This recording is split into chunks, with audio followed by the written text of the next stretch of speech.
Number 1. University of Coimbra. The oldest university in Portugal is a World Heritage Site, high on a hill in the middle of the city. It's a big tourist draw and has hundreds of years of history to show off. You could scale the 180 steps in the 16th century tower at the highest point of the university for an awesome perspective of the city.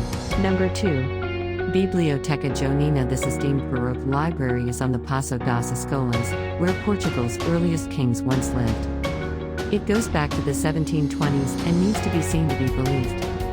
The library is composed of 3 vast salons, bounded by monumental doorways. Each salon has tall lacquered and gilded shelves, and enormous study tables made with dark hardwood shipped over from Brazil. Number 3. Chapel of Sao Miguel. The university's chapel is from the first decades of the 16th century and abounds with history and sumptuous fittings. The main portal is neoclassical and from the 18th century, but if you step across to the side entrance there are some extraordinary manueline carvings. Number 4. Machado de Castro National Museum. With a very atmospheric venue, Cornbra's Episcopal Palace, this fantastic museum is named for the 18th and 19th century sculptor, Joaquim Machado de Castro. The building was constructed in phases from medieval times onwards, and is found at the same site as Cornbra's Roman Forum. Number 5. Monastery of Santa Cruz. Rooted in the earliest years of the Portuguese monarchy, this monastery goes back to the 12th century. The architecture though is later, with the 16th century manueline design summed up by the captivating decoration on the main portal, ceiling and cloister outside. Later that same century the pulpit and gilded wooden stalls were added in a resplendent Renaissance style. Number 6. Old Cathedral of Coimbra.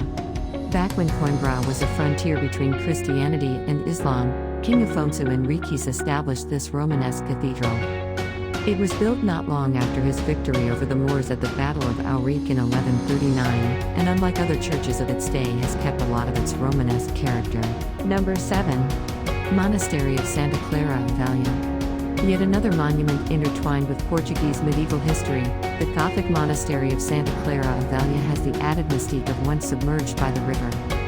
It dates to the 1300s, but after the Monjago had flooded over hundreds of years, the site was abandoned in the 1600s when the convent's nuns moved to higher ground and founded the Monastery of Santa Clara in Nova. Number 8. Pedro e Inês Bridge. An integral part of any walking tour in Coimbra, the Pedro e Inês Bridge is a footbridge that opened in 2007. As well as gifting you a photogenic view of the university on the right bank, the bridge has a cool, clever design. It doesn't actually meet in the middle. Instead there are 2 cantilevered walkways, joining at the middle to create a wide viewing platform. Number 9. Quinta das Lagrimas. That footbridge is named for the story of the 14th century figures Pedro I, the future king, and Inés de Castro, his wife's lady-in-waiting. They had a long affair, with Inés bearing 4 children, before she was assassinated in Coimbra on Pedro's father's orders in 1355. The park at the Quinta das Lagrimas, Estate of Tears, is supposedly where she died. Number 10. Panetto De Sodada. East of the university is a hilltop garden, gazing out over a large sweep of Coimbra and the Monjago River, as well as the Lausa and Roxo mountains.